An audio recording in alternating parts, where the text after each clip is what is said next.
உங்களை இழந்துருவோன்னு ஏன் தெரியுமா அவங்களுக்கு பயம் இல்லை? ஏன்னா நீங்க அவங்களை இழந்துருவீங்கன்னு பயப்படுறீங்க. ஏன்னா நீங்க ரொம்ப அன்பு வச்சிருக்கீங்க. ஓகே, ஆனா அவங்களுக்கு அந்த அன்பு இல்லை. ஏன்னா அவங்களுக்கு இப்போ ஒரு போதையா இருக்கு.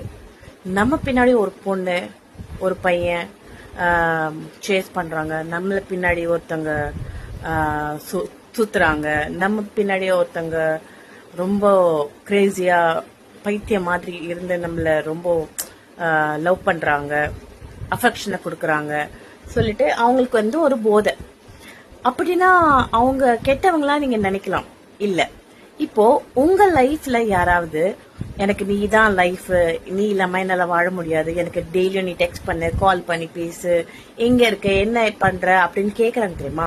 அப்போ உங்க மனசுல எப்படி இருக்கும்? ஒரு சின்ன ஹாப்பினஸ் கிடைக்கும்ல, அதே மாதிரிதான் அதுவும் இதுவும் ஒண்ணுதான், ஒரு டிஃபரன்ஸும் கிடையாது. ஸோ அதனால அவங்களுக்கு இப்போ ஒரு போதையில இருக்காங்க. நீங்க எப்படி இருந்தாலும் அவங்கள வந்து சேஸ் பண்ணிட்டே தான் இருப்பீங்க. ஸோ அந்த சேசிங்க ஸ்டாப் பண்ணுங்க. அதுக்கு ஒரு ஃபுல் ஸ்டாப் வச்சிருங்க. மெசேஜ் பண்ணாதீங்க, கால்ஸ் பண்ணாதீங்க. உங்களுக்குன்னு ஒரு வேலை இருக்கும், அந்த வேலையில கமிட் ஆகுங்க. அந்த வேலையில கமிட் ஆகி பாருங்க, அதுக்கப்புறம் அவங்க நினைப்பு கூட உங்களுக்கு வராது. மெயினா மெடிடேஷன் பண்ணுங்க.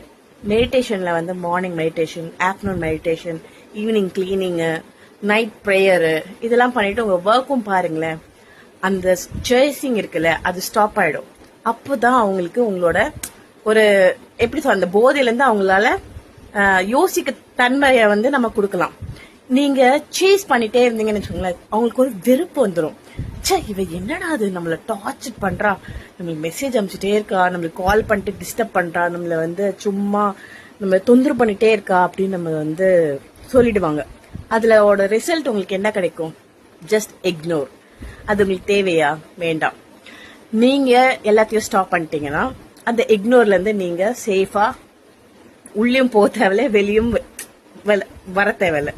ஸோ அப்போ நீங்க ஹாப்பியா ஃபீல் பண்ணலாம். ரெண்டாவது, அவங்க வந்து சொன்னல நம்ம பின்னாடி ஒருத்தங்க ஃபாலோ பண்றாங்கன்னு சொல்லிட்டு அந்த ஒரு போதையில இருந்து வெளியே வரதுக்கு ஒரு சான்ஸ் நம்ம கொடுக்கலாம். அதனால நம்ம யாருமே வந்து இழுத்து பிடிச்சு வச்சு அந்த ரிலேஷன்ஷிப்குள்ள போகணும் அப்படின்னு நீங்க நினைச்சீங்கன்னா அது ரொம்ப நாள் நீடிக்காது. டு பி ஃப்ராங்க், அது பாத்தீங்கன்னா என்னைக்காவது ஒரு நாள் பிரேக் ஆயிடும். அதுக்கப்புறம் நீங்க தான் ஃபுல் அஃபெக்ஷன் இருக்கும், அவங்களுக்கு உங்க மேல அஃபெக்ஷன் ஒரு துளி கூட இருக்காது. அப்படி இழுத்து பிடிச்சு வச்சு அந்த ஒரு ரிலேஷன்ஷிப்பை நம்ம என்ன பண்ண போறோம்? அன்பு மனசுல இருந்து அருவியா கொட்டணும். ஓகேவா? இழுத்து பிடிச்சு அவங்க நம்ம கண்ட்ரோல்ல வச்சிட்டு இருந்தா என்னைக்கு அதை இருந்தாலும் அது பறந்து போயிடும். ஸோ அதனால யாரோட லைஃப்ல நம்ம போய் கம்பல் பண்ணி நம்ம லைஃப்ல வச்சுக்கணும்னு அவசியமே இல்லை. நம்மளுக்குன்னு ஒருத்தவங்க எங்கேயாவது இருப்பாங்க. அப்போ நம்ம மெடிடேஷனோ இல்லை காட் பிலீவ் இருந்ததுன்னா சாமி கும்பிடுங்க. ஸோ அப்போ அது நம்மளை தேடி, இயற்கை நம்மளை தேடி வரும். அதனால எந்த ரிலேஷன்ஷிப்லயும் இழுத்து பிடிச்சி வச்சுக்கணும்னு நினைக்காதீங்க. ஸோ சேஸ் பண்ணாதீங்க, ஜஸ்ட் பாஸ் பண்ணி விட்டுடுங்க. போட்டோம், போகணும்னா போட்டோம். அவங்க டெக்ஸ்ட்காக வெயிட் பண்ணாதீங்க, கால்ஸ்க்காக வெயிட் பண்ணாதீங்க, பார்க்கணும்னு நினைக்காதீங்க. உங்க வேலையில பிஸியா இருங்க. அப்புறம் எல்லாமே ஹாப்பியா ஸ்மூத்தா போயிடும். ஓகே, உங்களுக்கு இது ரொம்ப யூஸ்ஃபுல்லா இருக்கும். இது மாதிரி நீங்க ஃபாலோ பண்ணீங்கன்னா, எங்களுக்கும் இது மாதிரி யூஸ்ஃபுல்லா இருந்தது அப்படின்னா கமெண்ட் ஒரு கமெண்ட் போடுங்க. தேங்க்யூ, பாய்.